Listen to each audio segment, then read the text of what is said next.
নমস্কার, কেমন আছেন আপনারা সবাই? দেবযানীস রান্নাঘরে আপনাদের স্বাগত জানাই। আজকে বানিয়েছিলাম চিকেন চিজ চপ। এটা খুব ইজিলি তৈরি হয়ে যায় আর খেতেও হয় কিন্তু দারুণ। ছোটখাটো খিদে বলুন, বিকেলে স্ন্যাক্স বলুন, ইভেন বাচ্চাদের টিফিনে কিংবা গেস্ট আসলে এটা কিন্তু দারুণ একটা অপশন। রেসিপিটা শেয়ার করলাম, ভালো লাগলে অবশ্যই আমার চ্যানেলটাকে ফলো করবেন আর একটা লাইক, শেয়ার, সাবস্ক্রাইব করতে কিন্তু ভুলবেন না। এখানে আমি ৩ টে আলু অলরেডি সেদ্ধ করে নিয়েছি। এটাকে গ্রেটার দিয়ে ভালো করে গ্রেট করে নিচ্ছি। আর এখানে আমি চিকেন সিদ্ধ করে এটাকে শ্রেড করে নিয়েছি। এটাকেও এর মধ্যে মিশিয়ে দিলাম। এরই মধ্যে দিয়ে দিচ্ছি ছোট করে কাটা পেঁয়াজ কুচি। আর দেখুন এখানে বিনস আর গাজর অলরেডি খুব ছোট করে কেটে আমি সেদ্ধ করে নিয়েছি আর তার সাথে নিয়েছি ক্যাপসিকাম।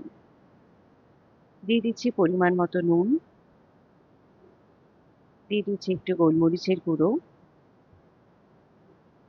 এখানে দিয়ে দিচ্ছি আমি একটুখানি জিঞ্জার পাউডার আর দিয়ে দিচ্ছি একটু গার্লিক গ্র্যানুয়েলস। আপনারা এর বদলে কিন্তু আদা রসুন বাটারও ব্যবহার করতে পারেন।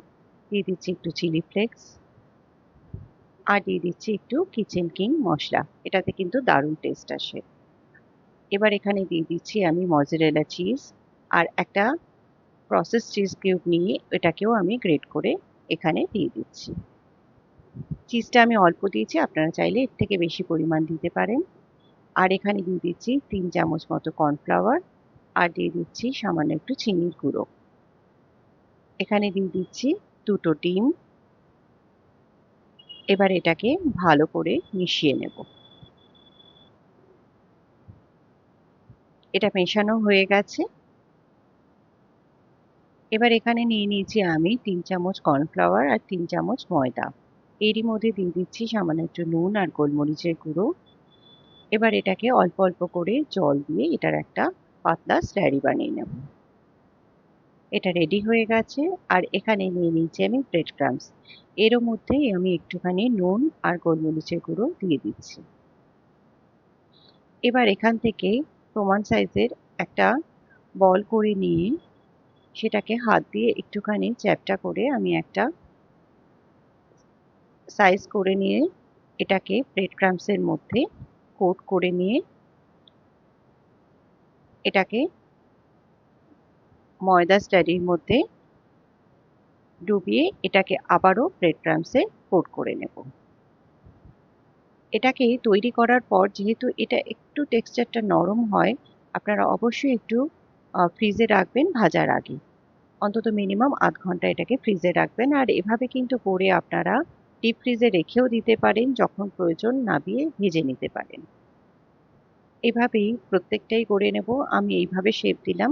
আপনারা চাইলে যে কোনো শেপেই করতে পারেন।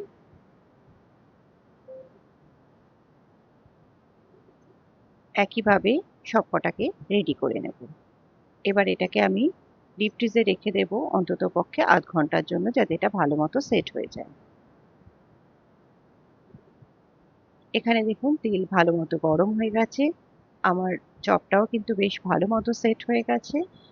এবার এগুলোকে তেলে ছেড়ে দিচ্ছি এবং লো টু মিডিয়াম ফ্লেমেই কিন্তু এটাকে ভাজবো, তাহলে কিন্তু ভাজাটা খুব ভালো হবে এবং টেক্সচারটা খুব ক্রিস্পি হবে।